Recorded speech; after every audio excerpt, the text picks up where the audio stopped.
Recording. Hello, testing. Anybody else want to commit suicide after that piano solo? Did you see that? You didn't see Bill Burr at the Grammys? No. So this guy trains for hours and weeks and months and years, and he's doing this piano solo to start the Grammys, and it's like his shining moment. He's like, Mom, you gotta watch, my piano solo is gonna open the Grammys, like, you gotta watch it. And then they're like, and to introduce the Latino awards, Bill Burr. It's like super awkward because she's like, Burr. It was atrocious. So then he stands up and he goes to the mic and he's like, well, anybody else want to commit suicide after that piano solo? And just fucking roast the kid. And you're like, Jesus Christ. And then it like pissed off all these woke white people on Twitter. So they try to cancel him. And then later he's talking about the awards. He's like, and the award goes to...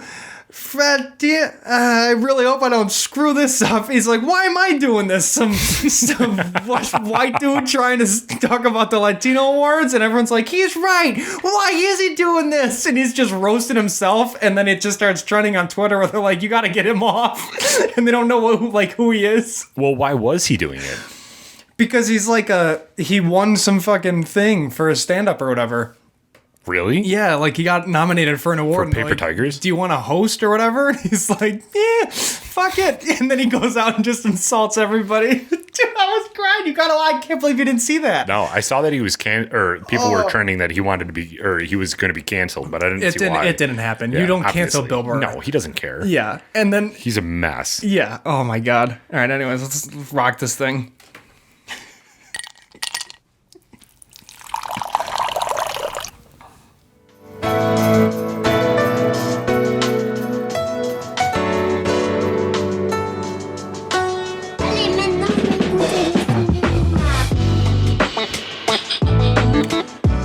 Well, welcome back. That was quite the intro there, Mike.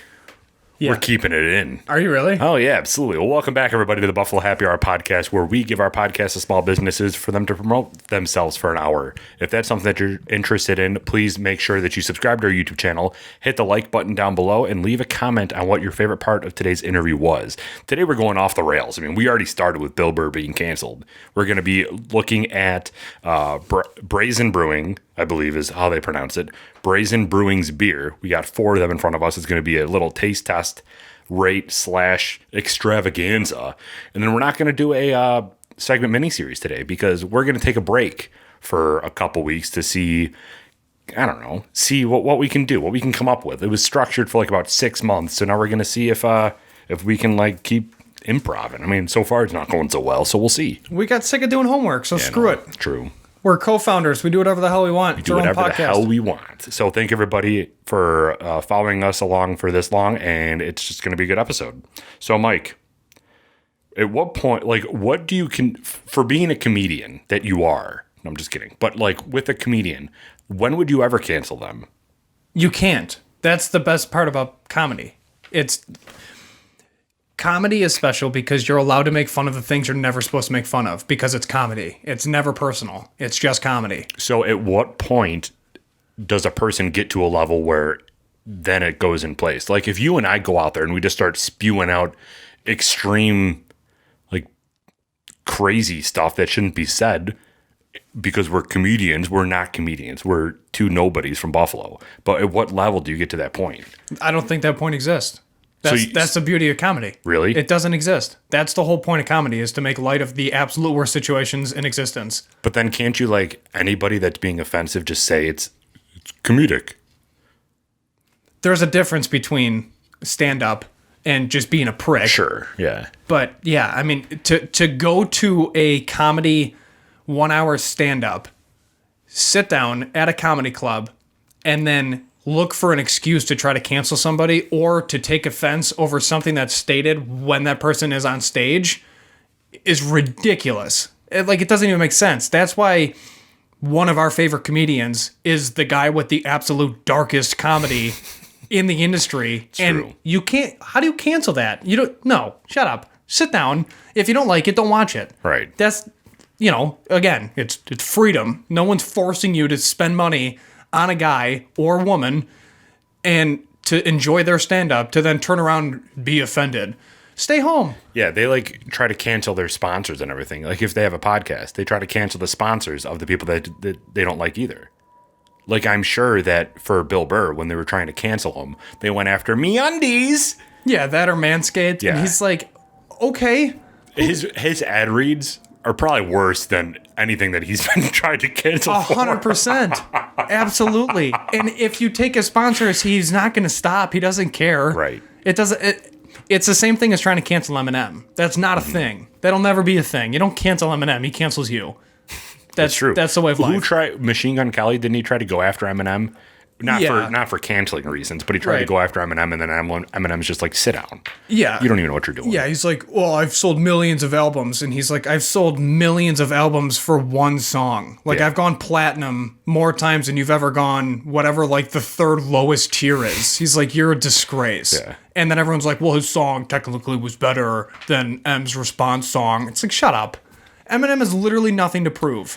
Do you think that social media just amplifies all of this stuff to the point where, Yes. where it's just like nobody would be thinking about canceling him in the first place, but now since social media exists and everybody wants likes and follows, that they throw that out there because it's the woke thing to do, and that's just what spirals it. That, and it gives everybody a platform to express their opinions, but then they forget to realize that it's an opinion, and somebody else can have a different opinion 10 times out of 11. You're not going to like that other person's opinion. Yeah. So just move on. So that brings up an interesting point that I actually wanted to talk about today. Getting serious for a little bit. Do you think that? Yeah, I know. Do you think that there's foreign entities out there that are acting on social media just to divide America even more? Yeah, there has to be. Like this, everything that's been going on for the past 4 years. This has been the most divisive that we've ever been. Yeah. But do you think that there's people in China and Russia that are inputting themselves into conversations to just drive up temperatures because they know that's what's going to divide America faster than anything else? Yeah, like there's no doubt that they're using the internet and social media to be the Trojan horse to break up the U.S. I'm convinced. And it's working at a broad scale. I think that if everybody gets off social media and you go talk to your neighbor, you're not going to want to hit them over the head because they support something that you don't. Like, that's just not how it works. Correct. But the appearance of everything is that shit's hitting the fan for no reason, but it's because of these foreign entities just driving up temperatures. This whole thing makes me want to drink. Yeah, let's do it. So before we dive into even more serious topics, because one thing about the Buffalo Happy Hour is that we're serious. Jesus Christ. All right, we're done here. Thank you, everybody. Dude, okay, that was probably one of the funniest things that's ever happened to us in college, is we're sitting in our college class, naive to the entire world, have no clue what's happening, and then our professor's like, all right, so we're going to have an open discussion so we can discuss real life topics, and then we can just kind of dive into how the justice system approaches these things, and, right and wrong, we took, ethics, and we take notes. All right, everybody, everyone's ready? And we're like, sure, like prison reform, like what's going on, how the court system works, how lawyers are all vultures, like how can we talk about this? And they're like, abortion, like, yay or nay. And you're like, what? They're like, all right, death penalty. And they're like, well, what was the crime? They're like, murder of 60 people. And everyone's like, hang them, it's just like, what are we doing here? And then we find out the professor's just like they're like a criminal themselves. Yeah. They're like, why are you teaching ethics? Like, what is happening? That's why college is one of the most ridiculous times to ever go through life. Yeah. But it's fine. We're here. So what's the first beer we're opening? This is a chocolate peanut butter stout. And it's foamy because I poured it like Hillary, but it'll work. Hold on. I'm not going to slide this. Don't. Here we go. Nice and slow. Oh, my God. Smell that. I can't because I just got it. Jesus Christ. It straight up smells like peanut butter Captain Crunch. Shout out to the cereal spot. But yeah, I'm excited for this. All right, so foreign Go entities. home all bloated. Who do you think has more out of the two major powers? There's three countries that run the world: Russia, China, U.S. And then Europe tries, and then we all laugh at them. And then you have Because of their accent, let's be real. something. You can't do much with, we're going to drop nukes. It's like, no, you're not. Stop it. Sit down. You don't even have nukes. Yeah, that or like they don't even understand dental hygiene. But like there's...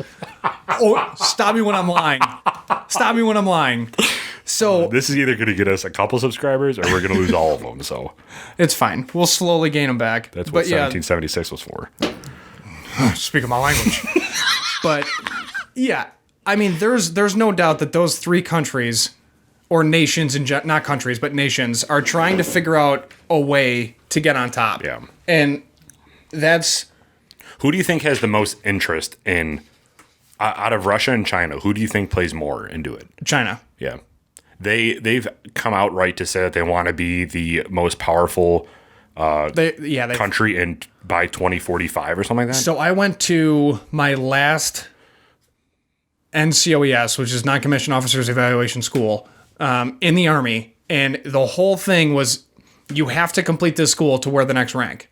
And it didn't always used to be like that in the Army, but when I went, it's a leadership course, and they teach you everything you have to do to successfully accomplish the next rank in regards to leading men, understand what the Army's task of purpose is, and then you're also understanding your role in that rank, which means you understand your sphere of influence, because as you increase rank, you have more and more power, responsibility, and trust from the U.S. government. So as I was going through that course, we were doing different things. I mean, you'd plan missions, you'd go through different op orders, you'd start to understand like, oh, this is what I'm seeing through this rank's lens on how something works. Because when you first get in the Army, you're sitting there and you're like, I'll look this way, and then my sector's from here to here, right, and I'll just shoot anything if it gets close, and then I have like a challenging password and don't sleep. Like, stay awake. Like, that's all you care about. But once you start growing up in rank, you're like, oh, okay, so this guy's sector's here, all these other guys are here, they're overlapping sectors of fire. I'm understanding in 20 minutes I have this time hack. You know, this is the next step in the entire operation. I have friendly forces here. I have enemy on this side. I have these assets. And you're going through the entire operation in your brain, and you're sitting there trying to figure it out. And all of that comes back to the school understanding who our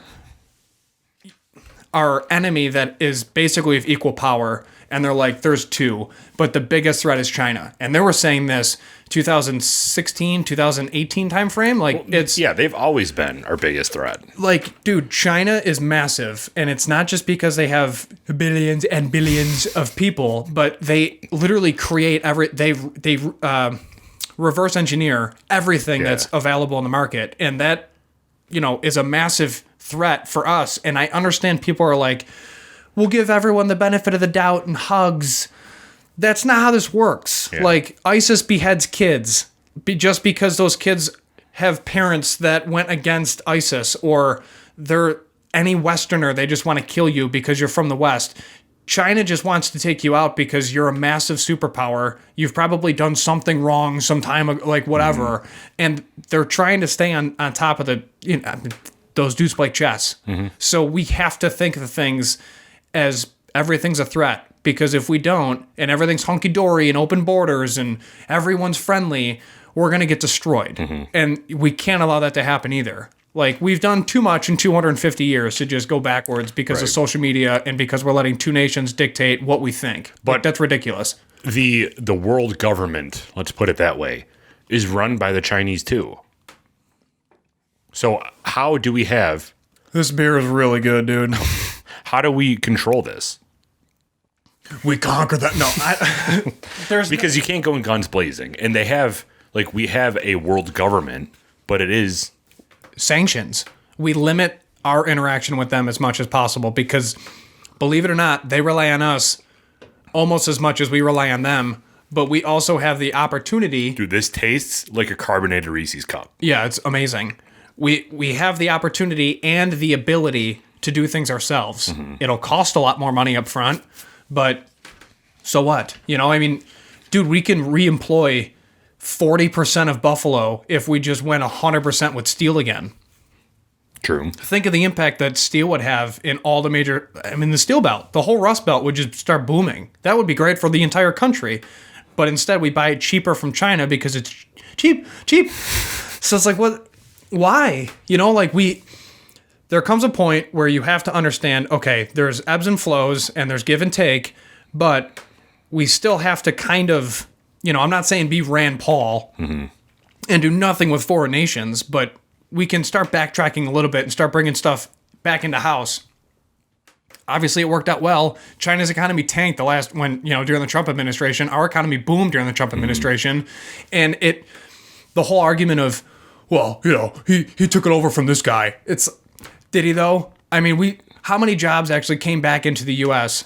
because of a policy change? Like, there were some good things that did occur, and there's some bad things that occurred since Biden took office. Yes, like the gas industry. That, and then there's which you can't blame. Like, okay, well, I'm just looking at numbers, dude, and it was $2.19 right before My Way came on at the White House, and Trump walked out listening to Sinatra, and Grandpa Joe shows up, and now we're here back to paying $3 a gallon. Yeah. So, which it could go down. I highly doubt it. But it could go down. All he has to do is just approve the last 4% of the pipeline again, and then we'd be okay to just generate our own oil. Yeah. I don't know. I'm still hellbent. I'm still going to Quickville. I'm buying American gas, There you go. Fueling the Silverado. But yeah, I don't get it, man. Like, there's so many things that we can do as a nation that are better. And it just makes me go back again to Washington's farewell address where he's like, screw everyone, do it ourselves. Domestic policy only, don't worry about foreign policy. Obviously, that was, a way different time period, but there's some truth to that still trickles down and has a massive effect on our everyday way of life. Yeah. A report came out that said Russia had the most influence in this 2020 election, and China didn't do anything. I still am very You know what happened? I don't think that China did nothing. China basically rewrote the code to say Russia, even though they're the ones that did it. Yeah. But I don't... VPNs, man. No, I don't know. They kind of work. I used them for a year. I kept pinging my location in different countries and threw them off, which helped Netflix because I was able to watch things that were going on in Ireland, which brings me to my next point. It's my holiday. Let's go, baby. March 17th. We're recording. It's a fine, warm evening. That's another foreign superpower, Ireland. No, they're not. I'll admit they're not, but there's some pride. That's a cool polo you got there. Where'd you get that from? So I got this down in Disney. Okay, never mind. I take that all back. At an Irish pub. Huh? Did you really? Oh yeah, Disney Springs. Went down, and this is what they work in. This is their work attire, and I'm like, hey, what are you wearing? He's like, my work clothes. I'm like, I'm gonna buy that. He's like, they're around the corner. I'm like, oh, you're serious? Like, you can buy that? He's like, yeah, we sell these. I'm like, well, what do you mean around the corner? So I stand up from the table and then left my corned beef, go around, there it is on the wall. I'm like, buy one of those. Corned beef is delicious. Listen. The amount of salt, though, but it's delicious. That's why you keep drinking Guinness. That's why we started with a stout. And that's why you have a heart attack. You ain't kidding. That's a lot of salt, though. It is. Salt Bae. Did you see Amari Cooper denied Salt Bae from feeding him? He's like, nah, fam, don't. Wait, what? Don't feed me. Amari Cooper went to Salt Bae's restaurant. And Salt Bae does that thing where he like sticks the beef and tries to feed you with it. And Amari Cooper's like, no, I'm good. He doesn't want all that salt? No, he doesn't. No, he just doesn't want to be fed by another man. Well, probably. There's probably that too. AJ Green went to the Cards. I saw that. Is there anything else before we get into football? Because there's a lot to discuss with football. Anything else you want to talk about your holiday? Today is St. Patrick's Day that we're recording. If you didn't check out last week's episode, we recorded with the Fighting 69th whiskey. And I'm drinking all of that tonight. Yeah, so Mike's not going to be functioning tomorrow. But that was a great episode where we dove a lot into the Fighting 69th. So if you're interested in that, go back and check that out. But today we are recording on St. Patrick's Day. So that's what you're doing tonight. Anything else? No. Weekly recap. We stayed at the Chateau. We should probably touch on that. Yeah. Dude, this is so good. I know. It's You smooth, slammed too. it. Are you and going to keep drinking? What do you mean if I don't get to keep drinking? We got 3 more to crush, dude. Well, I know, but that's like half gone. What are we going to do with the other halves? I don't know. I guess you're going to be busy. Hanging out with Journey. Just kidding. Just kidding. Hanging out with Gina. Having fun. I don't know what if I'm going to be able to drink all this. We're going to... Sounds like a you problem. Drink up. Getting torched this episode. Right. Oh, God. So... It is good. Before we dive into our weekend, this beer from Brazen Brewing is called Famous Last Words. The vows have been said, life is sweet. This is a 7.8er. Are you serious? Yeah, dude. All of them are above 7, so we're not leaving. Oh my God, I'm going to have to sleep here. Yeah. So this is a chocolate peanut butter stout. So we weren't kidding when we said that it is a Reese's peanut butter cup melted with carbonation. The description says dessert in a can. I was going to say desert in a can, but corrected myself because I'm a functioning American. Dessert in a can, better than wedding cake in our opinion. What's there to stay is there. Any better combination? What's there to stay? Is there any better combination? Got it. Interesting. Chocolate peanut butter stout. This is a good one. Jesus. This is going to be some thick beers we got here. Yeah, you ain't kidding. Also, just now, the New York State lifted the curfew. Do you notice all these sexual harassers are coming out and Cuomo's like, open everything up? Yeah, don't get me started. We don't even have enough beer for that. Right? Is there a I guess correlation? Probably. This alert is old because obviously this came out, I don't know, 40 some odd minutes ago. But yeah, so 11 p.m. curfew for select businesses is being lifted, restaurants not included. That's right, I forgot it's super dangerous to eat somewhere. So, Are you sure you want to drink that? Pour it back in here. Why? Are you okay to drink that? Drink that. I'm going to open up another one. You drink that. Well, we got 3 left. You better start ordering food. I don't know what to tell you. I've been doing good going to the gym. Yeah, now we're going to destroy it all. Pour that back in here and let's have a new one. What do you mean pour it back? I can't. It's already poured. You can pour it back in. There's a hole there. Listen, I'll talk about filling holes. If we want, we can reopen them for our rating section. We can pour a little dash, but let's drink them all. Well, let's rate it now and then... I don't have any more now. Well, there's a ton right here. So pour it in, then we'll rate. What do you do? Extend your arm. Dude, I can't. What do you have, lock so joint? Sorry. Jesus. I am so sore. What did you do? I picked up a 10-pound dumbbell and then I went home. Dude, I do this thing where I don't work out for a while and then I go to the gym like I've been working out for the past 20 years and I go hard. And then I realize after I probably shouldn't have gone that hard because now I can't move. So like... That's why you don't stay consistent. That's why you quit after like a week. Yeah, because your whole body's so shot. Actually, it's the contrary. It's because I like this feeling right now, and after a month, you don't get this feeling anymore. So then I stop because I don't think that I'm doing it right. You remind me of the detective in The Sinner who's like, choke me. That guy's a absolute disaster. We finished it, by the way. Did you? We'll talk offline because there's way too much to dive into, but I'm just like... Wasn't the ending sad, dude? We'll talk after because he was a coward. What do you mean? Was it sad? No, he got what he deserved. Dude, it was sad to me. That look in his eyes at the end. You know what was sad? He cut his hair. That's what was sad. Yeah, that was very sad. I did not like that. You don't touch your glorious hair. Granted, it'll probably grow back in a week because he's a perfect human being. Yeah. We're talking about Matt Bomer, by the way. So if you haven't watched any of The Sinner, you should. It's on Netflix, but it's a very interesting show. I have it on the list to discuss for today. Okay, so let's rate this thing. So this is, I don't know if it's Brazen Brewing, but I don't either think way, it's Brazen. That's something else. No, it's not. Yes, there'd be some more R's in there. But anyways, this is probably one of the best stouts I've literally ever had. And it's besides our BHH thick frequency stout, but that's besides the point. That was like 17% alcohol in motor oil. And this is literally, it's like peanut butter Reese Cup cereal. Yeah. So this is one of the best combos to ever exist. So we've been in talk with them. They sent us these beers. So thank you again very much. We really appreciate it. I am almost positive this is not going to be the real label once they go live. Correct. Right? Yeah. So this is just a temporary label on a regular aluminum can. So once they get real product and they actually open up because they're not even open yet, we'll go there. We're going to interview them and we're going to discuss their history and all that good stuff. So everything that you normally see from us, we're going to go there and talk to them. But we're not going to rate label and branding because it's just not fair right now. I like their logo though, actually. Their logo is pretty cool. They gave us some stickers too. So obviously we have a sticker collection with everybody that we work with. So that'll be up in our studio. Nose, what do you got? Peanut butter. Dark chocolate. I wouldn't necessarily say it's a milk. I'd say it's like a higher cocoa percentage. Yeah, like cacao nibs. That's what I smell.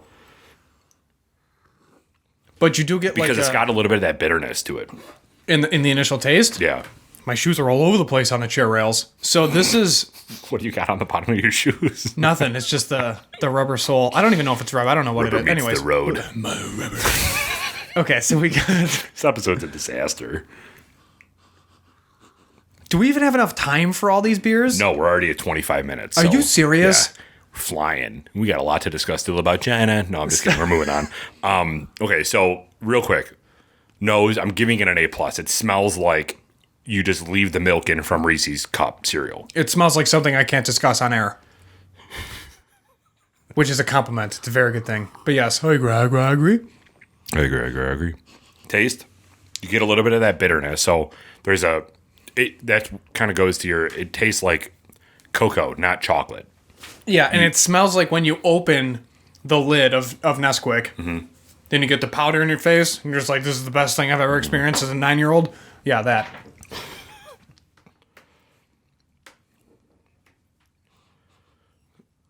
So, initial taste, I'm going to go with an A.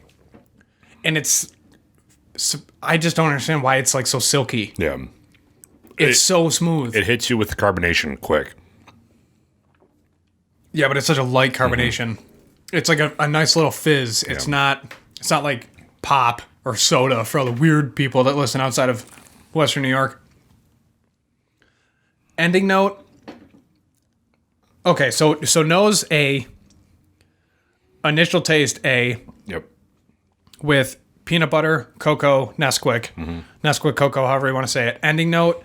I'm going to go with an A. Yeah, I think just I get because a lot of the Nesquik. it doesn't. Yes. You get the chocolate, cocoa, Nesquik on the ending note, backside of the palate. And then for the rating, I'm still going to go with an A. What I like about it is that it dissipates, but it doesn't make you salivate or it doesn't destroy your entire palate. It's just a nice smooth finish that makes you want more of the initial taste where you kind of get like the fizz and the excitement of drinking it. And then for final rating. All right, give me that countdown. 3, 2, 1. 87. All right, dude. Weirdo. Love it. On to the next. We're not having 2 of each. We can't do that. We're going to die. Do you want to stick heavy or you want to go light? Because we have We should do light, then heavy, then light, and just switch we it have up. a chocolate raspberry dark sour. This is bread pudding stout. We're going to throw up. And then this other one is a New England IPA. Let's do the bread pudding stout. Only 1 glass. I'm not having 2 of all these. I can't. What's wrong? I can't. So, all right. While we pour this one, continue the discussion on this weekend. What did we do?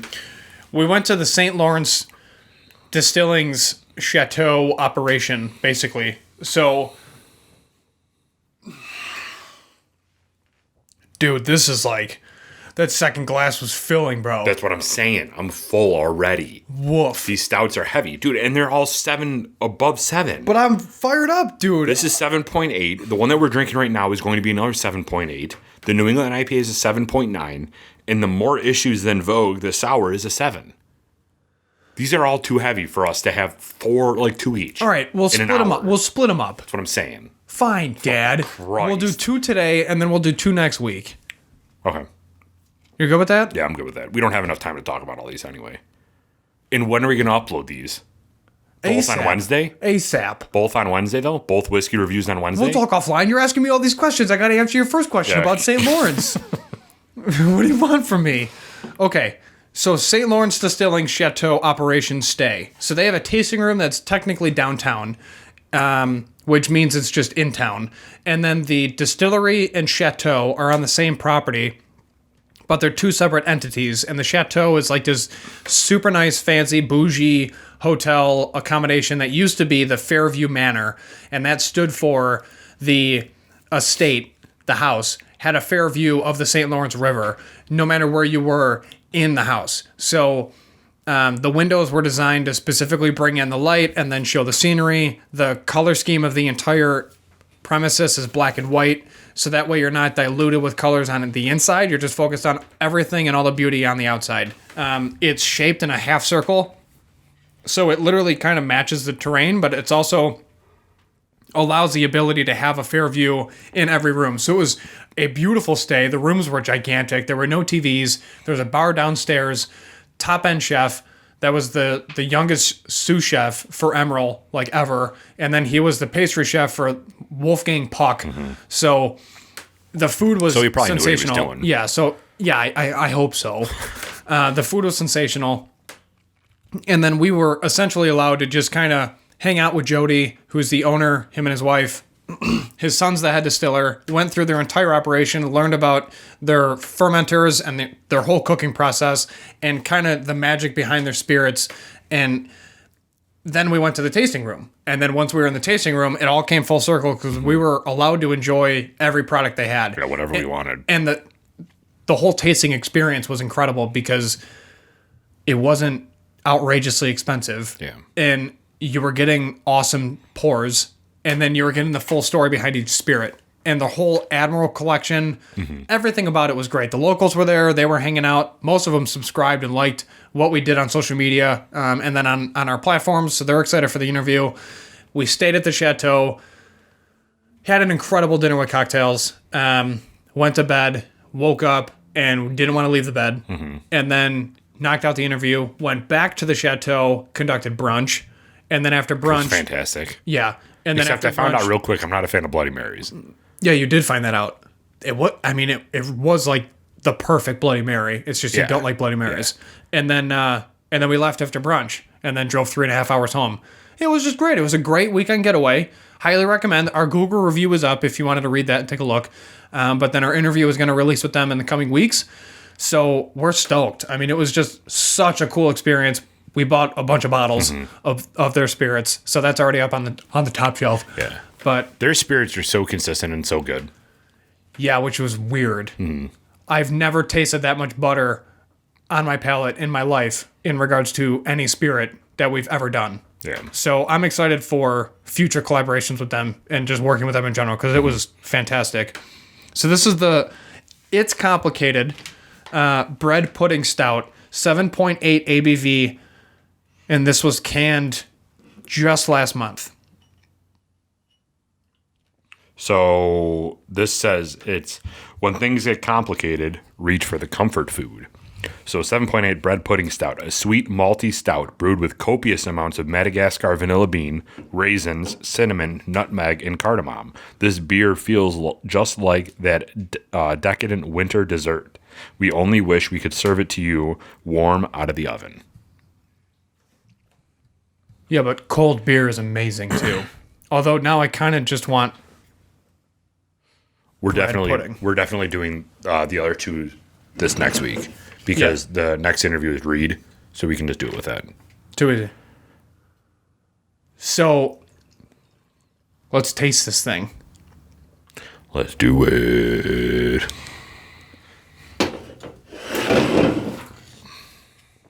You stress me out so much when you do that. You haven't done that since we started. We just read 30 minutes, so we're fine. We can do the other two today. No, I'm just kidding. Goodness. Ooh. I think you'll be surprised. In a very good way. There's a significant taste difference. It straight up tastes like the label. It tastes like bread pudding, you're saying, not the actual physical label itself. Correct. Yeah, I'm not out here eating glue paper. What is wrong with you? Hey, Mike, what are you doing? No, the label's pretty good. A+ for label branding. Mike, you're not supposed to eat it. My most Patrick moment ever. All right, well, let's sip this. Let's enjoy it. And then the second glass of this, we'll rate it. So, What are you doing? it was a great weekend. It's St. Lawrence. It Yeah. was beautiful. It was a perfect getaway. The only complaint I would have is that we didn't stay 2 nights. Because in hindsight, I would have loved to stay 2 nights. The only other complaint I have is that they're far away. Yeah. I don't like that they're 3.5 hours away. They're literally just west of Fort Drum. Yeah. I mean, they're up there. But it is what it is. We live in Buffalo. And they have a great Buffalo rep. Her name's September. If you have run into her, she does a lot of tastings at different liquor stores, but they're not widely, like, their whole product line isn't all over the place here. Not at They're all. still so new and they're putting out such quality products that they need to be more well known. So if you're listening to this and you're interested in that interview, it'll be available soon, but go buy some of their products because they need to be in the area more frequently. They ship online as well within New York State. So if you're listening inside New York State, check them out online, buy one of their products. You really won't be disappointed. And their bourbon cream is silk. Yeah. And it would be fantastic over ice cream.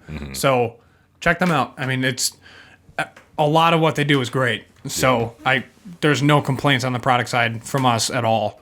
And that's not just because we stayed there. Like, we've tried a lot of different whiskey over the last 2 years, and theirs is just extremely unique. It's so good. Yeah. So, anything else you want to add on them?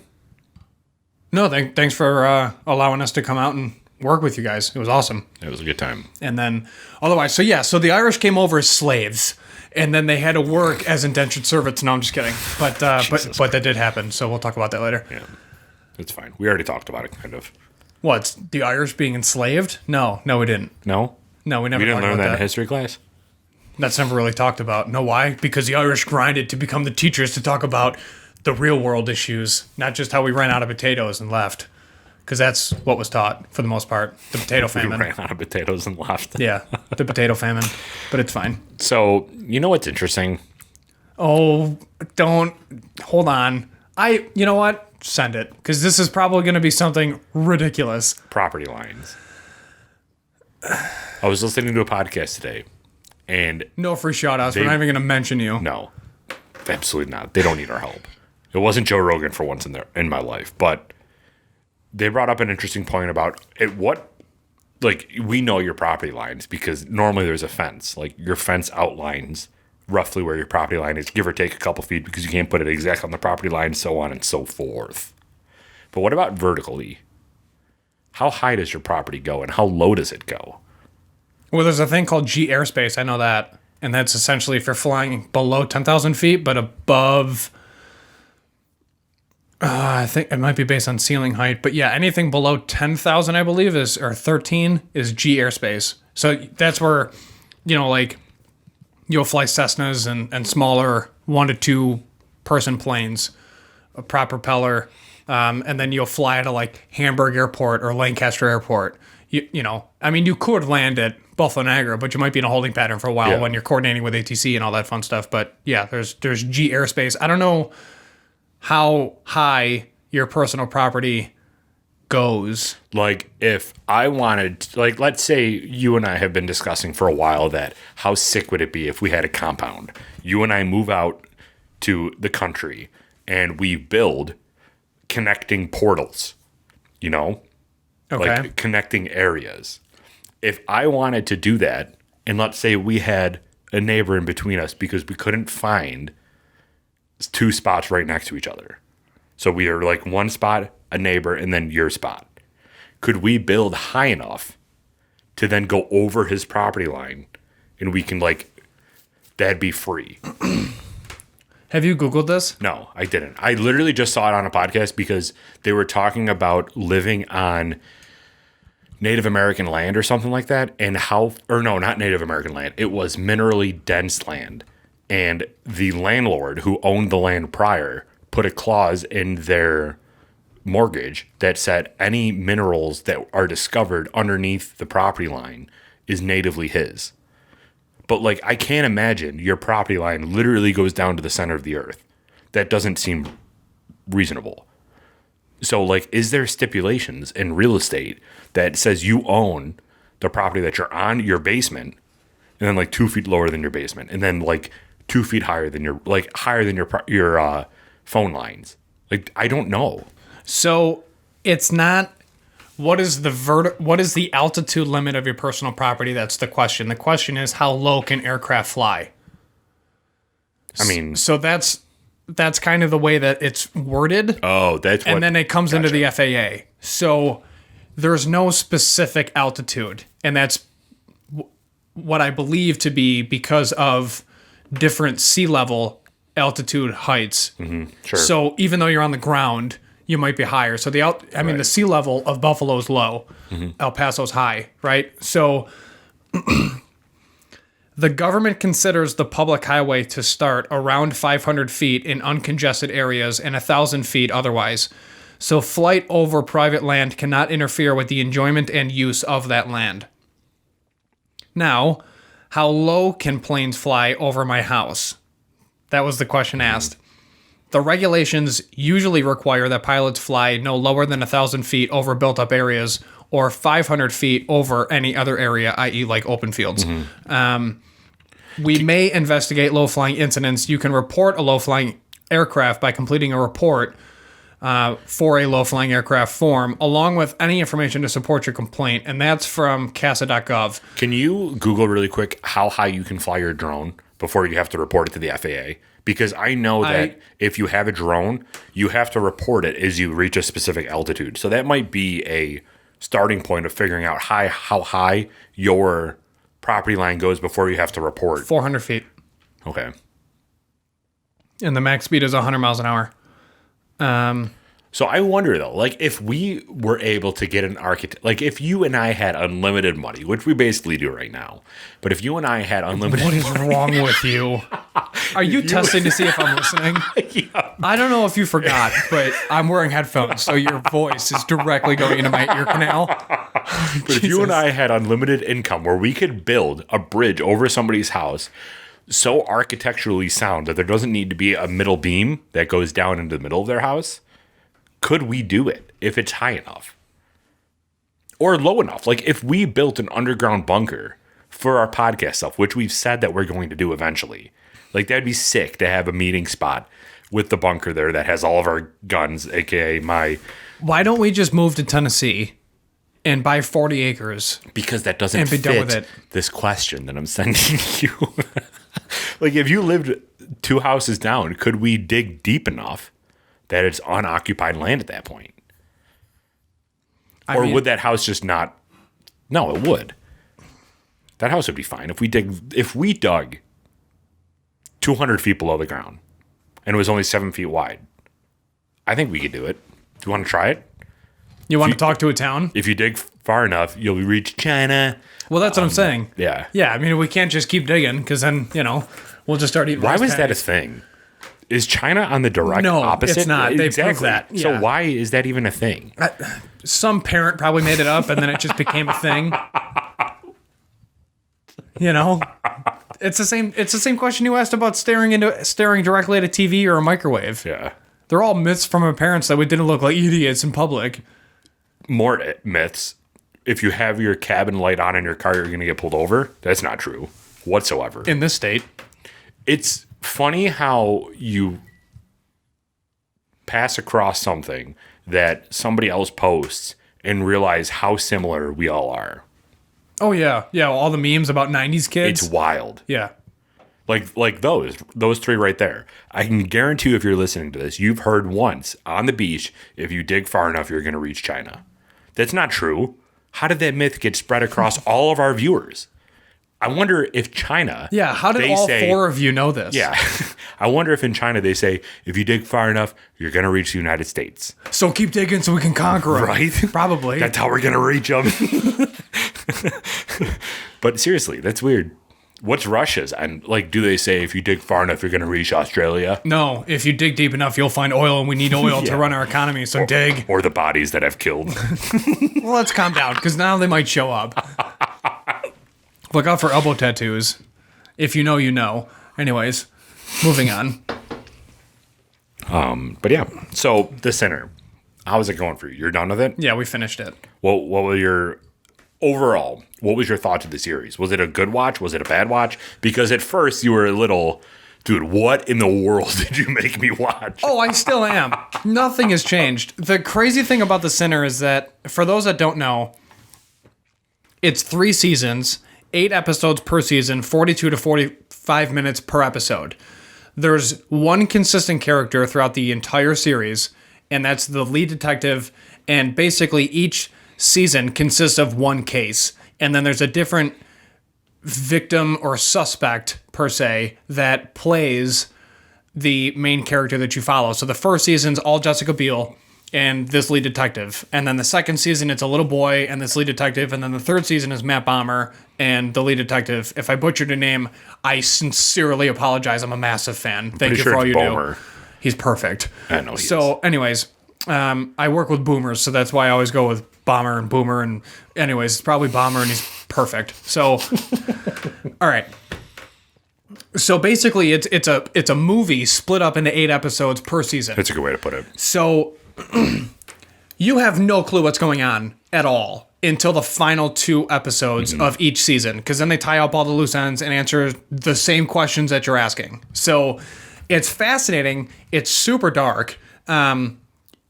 It's kind of like a horror thriller mystery that'll give you nightmares, but also make you want to keep watching. So when it was finished, we're like, season 3 is not like any other season at all. And it was kind of weird trying to keep up with it, and it was just kind of dry. But Matt Bomer in it made you keep watching. Yeah, because he was in it. And I just wanted to keep looking at him. But it was, I mean, the whole thing was Google him just, right now if you don't know what we're talking about. Mike and I are huge fans of White Collar. If you guys haven't heard that before, we've been doing this for 2 years. We had to have talked about White Collar at some point. We did. If you haven't watched White Collar, check that out. But that's the main character from there. And he's just a stunning human being. White Collar is based off of Frank Abagnale Jr., who was the... Really? He was the character for Catch Me If You Can. His life made different shows and movies. It's fascinating. So that's an unknown fact about White Collar. It's based off of his life. Frank Abagnale? No. So anyways, however, he still works for the FBI, and his son's an FBI agent, and his other child. So he's a criminal informant too? Oh yeah, he still is. Oh, that's sick. Yeah, it's now he's like hired full time. What's his name? How come I don't know who he is? Frank Abagnale Jr. Yeah, he still currently teaches at Quantico. And he does like private consulting for the FBI, basically, in preventing fraud. Yeah, his life's fascinating, and his kids are studs. They're all like super successful. But anyways, so The Sinner's a good show. It's just for us, it was us as in Kelly and I, very interesting to figure out what is happening. And then once it tied up at the end, we're like, all right, I'll take the suggestions that Derek provides with a grain of salt, because I like to sleep at night, and that whole series was just insane. I had no idea this was based off of him. He's from Bronxville, New York, which is New York, so I'm taking credit for it.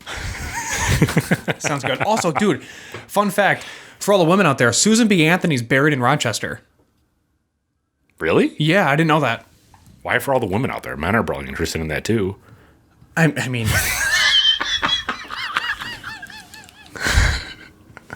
For all you women out there, there's also a woman buried in Rochester. Well, yeah, but dude, she was a pivotal piece of women's rights, dude. And we always get so much flack. We always get so much flack. We're working with only white men. It's like, what do you want from us? We only work with who people talk to. Jesus. Look at you breaking the set. This is a disaster. We should probably go back to segment miniseries soon. No. Yeah, 2 beers and got hammered. Interesting. I did not know that she was from Rochester. Not that she was from Rochester, but she's buried in Rochester. I'll Google where she's from, but I just know that that's that. Why is she buried in Rochester then if she's not from there? Did she have some sort of pivotal speech there or something? I don't know, man. God, if you're going to throw out facts like this, you better come prepared. Jesus, these are some hefty beers. She was born in Adams, Massachusetts. Oh, have you ever seen her? Actually, I did know that. Have you ever seen a picture of her? Did you just say a recent picture of her? Because I'm sure she's I was going to say recent, but it's recent in my life. She looks like a boss. She was a boss. Well, I know that, but she looks like the grandma that kind of like, you know what? I'm not going to say it. It's fine. It's probably going to come back in a Senate hearing later. So I'll just move on. She was wonderful for women, and I appreciate everything she's done. Come back in a Senate hearing later. Yeah. Jesus Christ. I'm sure Brazen's going to really appreciate this episode. No. Hopefully they don't watch the entire thing for once. Hopefully they just watch the nobody rating watches section. the entire thing. Well, one does, and he just sits there and laughs the entire time and calls us idiots. But whatever. Is fun. This is what happens when we have no structure. All right, we sit here, we giggle, and then all of a sudden, for some odd reason, we keep posting this live to the internet, so we can just get canceled in 9 years. But whatever. We're never apologizing for anything. So that's why we have this podcast. Yeah, we are looking, or we were, I should say that, looking at doing an office space, a studio. Yeah, until they gave us pricing. Oh Dude, my God. I don't understand. What? Okay, here's the thing. LoopNet. I got a bone to pick with you. LoopNet. That is the site that I've been using to look at all the monthly costs that are associated with owning an office space. So, if you know anything about trying to lease an office space, they do it differently. They do it instead of a monthly rate, they give you a price per square foot per year that translates to a yearly cost. And then you divide that yearly cost by 12 to get your monthly cost. That's how it works, because you're not going to lease an office space for a month. That's weird. Like, people don't do leases like that. Or they are now, but they never used to. So, we contacted 3 people for office spaces because we don't make any money during doing this. You guys know that. We interview these small businesses for free because that is our whole motto. We don't want to charge small businesses to be promoted online because that's just redundant. Small businesses shouldn't have to spend money for people to talk about them and to promote them. That's not what we're about. So we haven't made any money off this podcast at all, which is fine. But we're trying to get a studio space so we can have a climate-controlled environment for some godforsaken reason that's impossible to do. But LoopNet, we're looking at different monthly costs per office space that we looked at. We looked at 3. One of them sold, nailed it. The second one we went to look at, and they had a pricing model for their other spaces, but the space that we were going to look at, that one space, they didn't have a price per square foot per year for. So I assumed that would be the same as their other ones. Common sense, right? No, wrong. It was like triple their other spaces, so that was out of our budget. The second one, or the third one, I'm sorry, listed a great spot. It was $5 per square foot per year. So excited. I'm like, Mike, this is the spot that we're doing. It shows me right here that we can afford this. It literally says right here, this is the square footage. This is how much it costs per square foot. Let's hit them up. They respond back, oh, that's not for the office space that you're looking at. That's for the common area that you're looking at. So, what do you mean, the common area? Why are you costing or writing up a cost for me for a common area instead of the office that I'm looking to get? So that was out of our price range too. So what we're going to do is we're just going to retrofit this spot so we don't freeze and lose all of our limbs next year. We're building a studio, basically. So And rant. No. I was so fired up. You're dude. done. I was so mad. First guy. Let me tell you something. Okay? It's sold, quote unquote. We were in discussions to go do a site visit and look at the space, and 12 out of 11% we were going to buy this thing and knock it out and commit to like a 3-year lease. Why was it 12 out of 11%? It was 100. Because I was thinking about saying 110% we were going to do it. And then I was like, no, God, 12 out of 10. Right. And then I'm like, you know what? I'll just combine the two because I have some issue. I'll blame CTE. Everything's fine. So anyways, we reach out after not hearing from them. And we're like, hey, we're super interested. Let us know what time and place. We can swing over and look at this. Like, no issues. Just let us know. They didn't say anything. We followed up. Right? Then he comes back and he's like, sorry, it's sold. What do you mean it's sold? Like, you didn't even let us look at it first. Like, that's not right. Like, that's not business. That's not how this works. Yeah. So what the hell is that all about? Right. I actually have the text thread here. Won't show the number, just in case some of our fans want to hit him up. But I texted him a month ago at this point. Or he texted me, first of all, saying that I received your email from LoopNet, saying that you're interested. And then I said, all right, great. And he goes, all right, my partner will get back to you. Never did. So mad. You're telling me. I got all juiced up. Yeah, so now we're not doing an office space. We're going to retrofit this space and basically make it into a permanent studio for us for the next foreseeable future. Because if we're going to do all the work to this spot, I'm not leaving it. And this will be end up being like the same size of any place that we're going to end up getting anyway. Yeah. And we save money. Yeah. So whatever. I missed another one. All right, do you want to rate this other one? Yeah. Label branding NA. Nose. I feel like every time we record, there's sirens going on. Yeah, I don't know what's going on with this friggin' town. It used to be peace and quiet. Now it's not. Grandma Nilly passed away, and then her ridiculous grandson moved in and causes a ruckus. I never followed up to see what happened with last week. Right. Yeah, that had to be bad. Oh, also, right. Mega Fan told us, he's like, oh, I didn't hear anything over the microphone. I'm like, I don't know how. Oh, there was. I listened to it back. I heard some stuff, but not as much. I mean, it was prevalent when we were recording. All right, nose. Pronounced prevalent. Prevalent. We need structure next week. This is what you wanted, off the rails. All right, so nose. Going off the rails like a Paris train. What? Jesus. You're getting cinnamon and nutmeg on the nose. And like a little bit Is that nutmeg? Yeah. Is that what nutmeg smells like? I always eat it. I never smell it. Dude, I should go through my cabinet and just start smelling spices. That's what I did the other day. Okay, weirdo. Gina had it out because she was making something with it, and I went over and I was like, I was like, oh, okay, nailed it. What did you do? You better zoom in on yourself when you edit this. Don't worry about it. But yeah, so I'm smelling cinnamon and nutmeg. I'm pretty sure I just bursted some sort of nasal thing.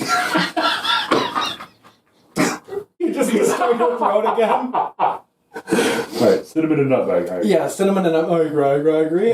Brazen's going to listen to this. All right.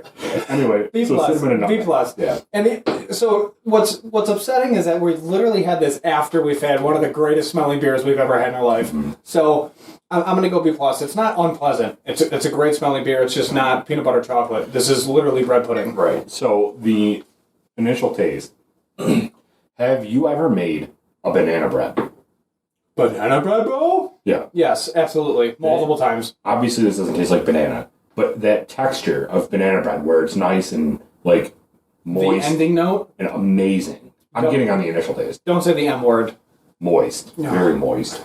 But the banana bread should be moist. If your banana bread is not moist, you're doing it wrong. But this is what it tastes like. That type of Don't say bread. the M word. I'm going to say it 12 more times just to annoy Colleen. I hope she watches it when she's cooking and just starts shaking everywhere. But this tastes like bread. First, yeah, the initial taste is like bread. It tastes like pudding, bro. Bread pudding. It's the ending, though. No, I'm just kidding. I was going to say, you go from bread to pudding? From initial taste to ending note? No. To me, honestly, the initial taste, like, in all seriousness, we should... No, I'm honestly asking you.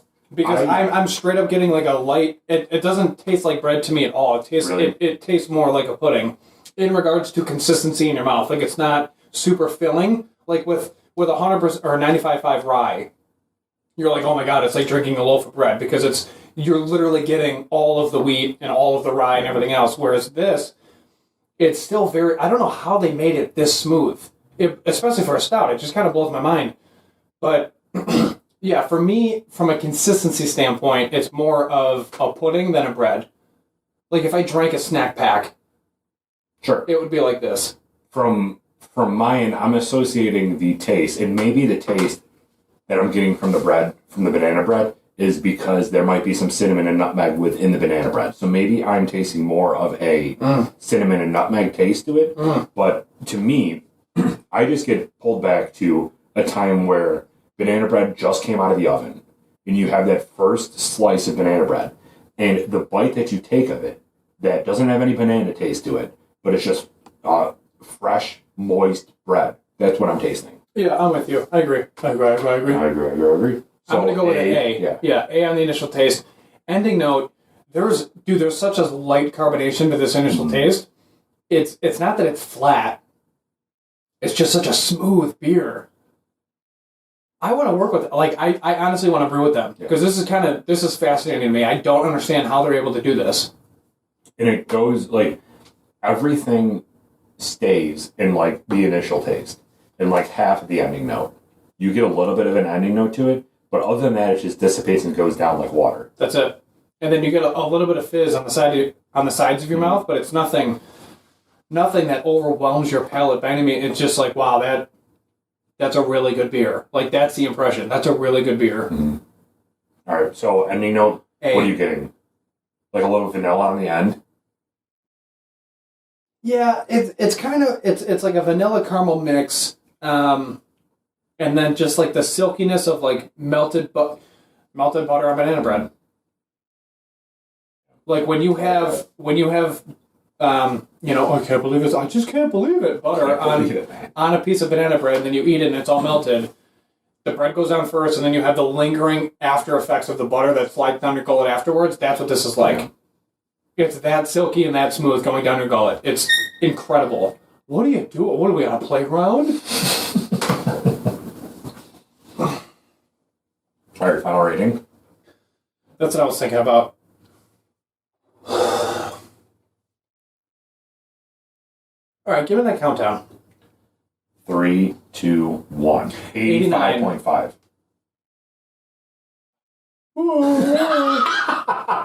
What did you say? 89. You like this one better than the chocolate? I do. Really? And it's, you know why? It's smoother. So There's less carbonation.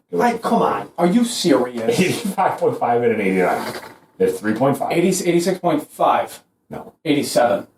I gotta think about this too. 89 and an 85.5. So that's 3.5. So half of 3.5 is 1.75. So 1.75 is 87.25. Right? You better write that down. Let's do the math on this. Just to make sure that we're not stupid. 89 Mega fans screaming right now. plus 85.5 equals, divided by 2 equals 87.25. Yeah, that's right. Whatever. Yeah, Shut up, dude. So you like this one better than the chocolate peanut butter? In regards to the overall experience of drinking the beer, yes, slightly.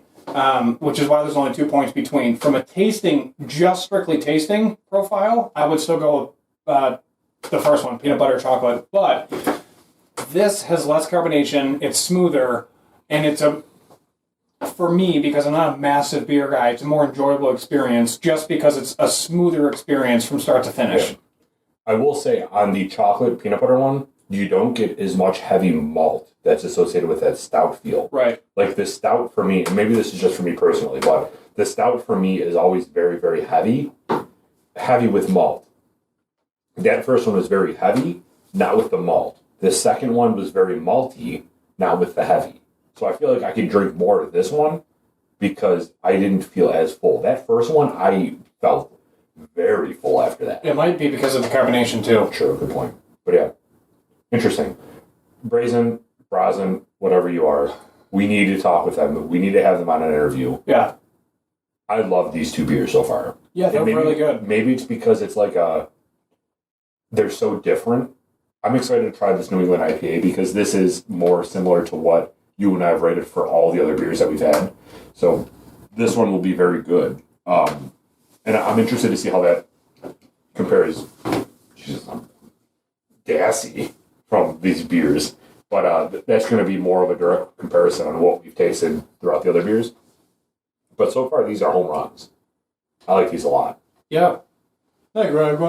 I agree. All right, we are at 53 minutes. All right, people, listen. We're on every major podcast platform imaginable.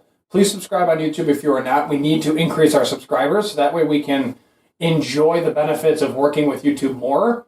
Because once we've increased our subscriber count, we're then allowed to do more interactive things with you guys, including more content, direct posts, comments, things like that. So please subscribe if you are not. We are also on Instagram, Buffalo Happy Hour 12. Follow us if you have not already. Facebook, Buffalo Happy Hour. Twitter, we barely use, but we're there. So thank you for all support thus far. We're excited to continue working with you guys. I want to try to get to 300 subscribers on YouTube by the time April's over. That's a tall ask. That's in a month and a half, we're gaining 40 subs. We just reached 260 today. I want to reach 300 by the end of April. If you're listening to us and you've joined us from this Brazen because they shared it, hit that subscribe button. Let's hit this goal. Let's try to get to 300 subscribers by the end of April. What happens when they all leave and drop off? Then they'll even drop off. But people will stay because they'll enjoy our content. Sad. I hope so.